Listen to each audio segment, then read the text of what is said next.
শিক্ষার্থী বন্ধুরা আসসালামু আলাইকুম। পঞ্চম শ্রেণীর শিক্ষার্থী বন্ধুরা, আজকে তোমাদের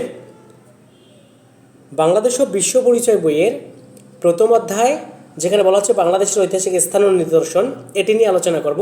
এবং এই অধ্যায়ের যে সমাধানগুলো রয়েছে, অনুশীলনের প্রশ্নগুলো, এগুলো আমি হোয়াইট বোর্ডে তোমাদের পরবর্তীতে আলোচনা করব। আজকে আমি এই বিষয় নিয়ে ব্যাপক আলোচনা করব তোমাদের সাথে, এবং যারা বৃত্তি পরীক্ষা দিবা তাদের জন্য অনেক উপকারে আসবে শিক্ষার্থী বন্ধুরা।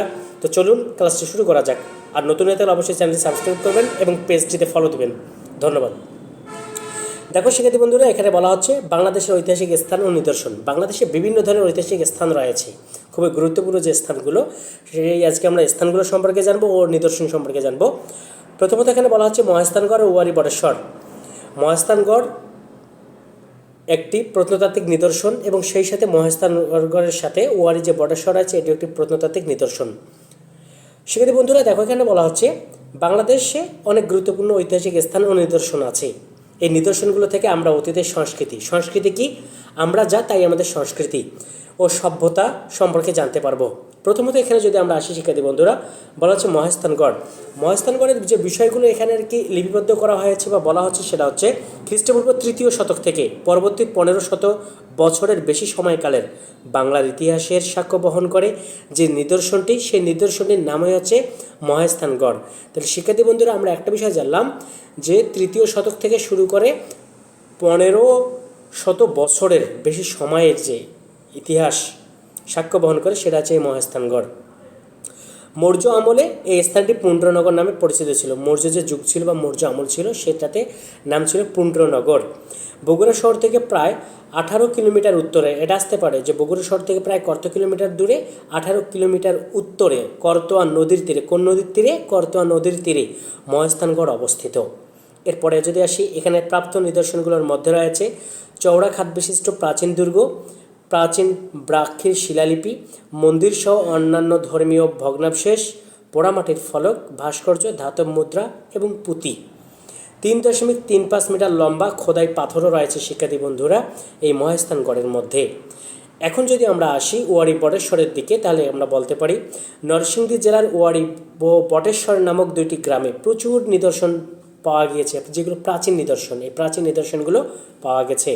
এই সভ্যতাটি সমুদ্র বাণিজ্যের সাথে সম্পর্কিত ছিল। প্রাচীন নগর সভ্যতার নিদর্শন স্বরূপ এখানে প্রাচীন রাস্তাঘাটও পাওয়া গেছে। এখানে প্রাপ্ত জিনিসের মধ্যে রয়েছে ছাপাঙ্কিত কিছু রৌপ্য মুদ্রা, হাতিয়ার এবং পাথরের পুঁতি।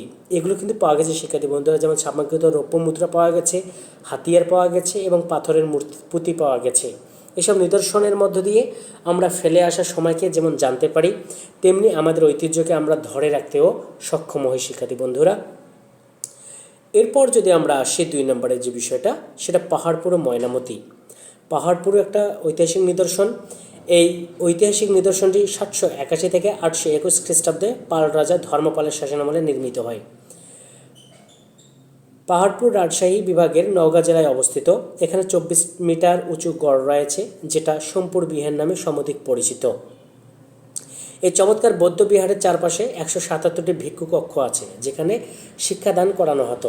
সে কক্ষগুলো রয়েছে। এছাড়া এখানে মন্দির, রান্নাঘর, খাবার ঘর এবং পাকা নর্দমা আছে। এখানে পাওয়া গেছে জীবজন্তুর প্রতিকৃতি ও টেরাকোটা। এরপর যদি শিক্ষার্থী বন্ধুরা পাহাড়পুরের পরে যদি আমরা চলে আসি, তাহলে আসতে পারি ময়নামতি। 8ম শতকের রাজা মানিক চন্দ্রের স্ত্রী ময়নামতির কাহিনী এই জায়গার ইতিহাসের সঙ্গে জড়িত রয়েছে। বাংলাদেশের দক্ষিণ পূর্ব অঞ্চলে কুমিল্লা শহরের কাছে ময়নামতি অবস্থিত, অর্থাৎ কুমিল্লা শহরের কাছাকাছি ময়নামতি অবস্থিত। এটি বৌদ্ধ সভ্যতার অন্যতম একটা কেন্দ্র ছিল। তবে এখানে হিন্দু ও জৈন ধর্মেরও নিদর্শন ও শিক্ষার্থীদের আবাসন সুবিধাসহ শিক্ষা প্রতিষ্ঠানের নিদর্শন পাওয়া গেছে। এখানকার অন্যান্য নিদর্শনের মধ্যে রয়েছে জীবজন্তু অঙ্কিত পোড়ামাটির ফলক, যেমন বেজির সঙ্গে যুদ্ধরত গোখরা সাপ রয়েছে, এখানে হাতি ইত্যাদি রয়েছে। এখানকার জাদুঘরে বিভিন্ন মুদ্রা ও পাথরের ফলকের নিদর্শনও পাওয়া গেছে। শিক্ষার্থী বন্ধুরা, এরপরে আমরা আসবো চলে সোনারগাঁও এবং একটি বিখ্যাত জায়গা, যেটা হচ্ছে লালবাগ কেল্লা। সোনারগাঁও ও লালবাগ কেল্লা 17 শতকের ঐতিহাসিক একটা নিদর্শন। সোনারগাঁও ঢাকার দক্ষিণ পূর্ব দিকে নারায়ণগঞ্জ জেলায় মেঘনা নদীর তীরে অবস্থিত, অর্থাৎ নারায়ণগঞ্জ জেলার মেঘনা নদীর তীরে এই সোনারগাঁও অবস্থিত। এখনও সেখানে সুলতানি আমলের অনেক সমাধি রয়েছে, স্মৃতিসৌধ রয়েছে, যার একটি গিয়াসুদ্দিন আজম শাহের মাজার। এই ১৬১০ সালে এক যুদ্ধে ইসা খাঁর পুত্র মুসা খাঁ পরাজিত হওয়ার পর সোনারগাঁও এর পরিবর্তে ঢাকায় রাজধানী স্থাপন করা হয়। ১৯ শতকে সুতা বাণিজ্যের কেন্দ্র হিসেবে এখানে একটা নগর গড়ে ওঠে, যে নগরটার নাম রাখা হয়েছিল পানাম নগর।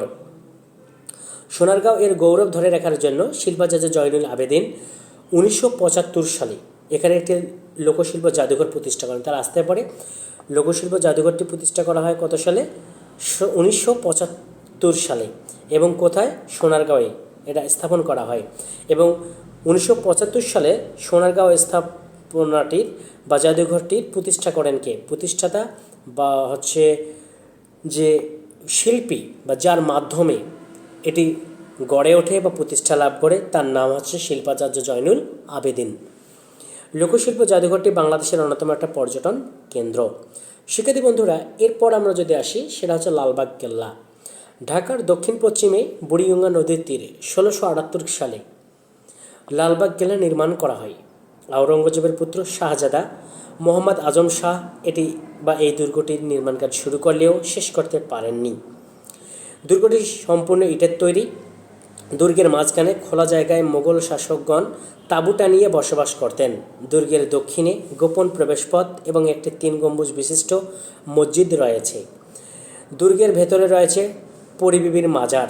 বর্তমানে এটি জাদুঘর হিসেবেই সমধিক পরিচিতি লাভ করেছে। শিক্ষার্থী বন্ধুরা, এরপরে আমরা আসবো চলে গুরুত্বপূর্ণ একটা জায়গা বা গুরুত্বপূর্ণ একটা মঞ্জিলের নাম, যার নাম হচ্ছে আহসান মঞ্জিল। আহসান মঞ্জিল ছিল বুড়িগঙ্গা নদীর তীরে নির্মিত বাংলার নবাবদের একটা রাজপ্রাসাদ। মোগল আমলে জামালপুর পরগনার জমিদার শেখ এনায়েতুল্লাহ এই প্রাসাদটি নির্মাণ করেন। ১৮ শতকে তার পুত্র শেখ মতিউল্লাহ প্রাসাদটিকে বাণিজ্যিক কেন্দ্র হিসেবে ব্যবহারের উদ্দেশ্যে ফরাসি বণিকদের কাছে বিক্রি করে দেন। ১৮৩০ সালে খাজা আলিমুল্লাহ ফরাসিদের নিকট থেকে এটিকে আবার ক্রয় করে আবার প্রাসাদে পরিণত করেন। এই প্রাসাদকে কেন্দ্র করে খাজা আব্দুল গনি একটি প্রধান ভবন নির্মাণ করেন। তিনি তার পুত্র খাজা আহসানুল্লাহর নামানুসারে ভবনটির নামকরণ করেন আহসান মঞ্জিল, যেটা আজ অব্দি আহসান মঞ্জিল নামেই পরিচিতি লাভ করেছে। সেক্ষেত্রে বন্ধুরা, ১৮৮৮ সালে ঘূর্ণিঝড়ে এবং ১৮৯৭ সালে ভূমিকম্পে ভবনটির ক্ষতিগ্রস্ত হয়। পরে তা মেরামত করা হয়।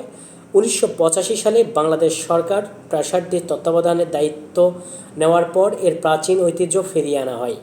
এই প্রাসাদে রয়েছে লম্বা বারান্দা, জলসাঘর, দরবার হল এবং রংমহল। বর্তমানে এটি জাদুঘর হিসেবে ব্যবহৃত হচ্ছে। আহসান মঞ্জিল বাংলাদেশের একটা উল্লেখযোগ্য স্থাপত্য নিদর্শন। শিক্ষার্থী বন্ধুরা, তোমাদের সাথে এই ছিল আমার আজকের বাংলাদেশ ও বিশ্ব পরিচয় বইয়ের প্রথম অধ্যায় নিয়ে আলোচনার বিষয়টুকু। এরপর সমাধান করে দিব, অনুশীলনী সমাধান।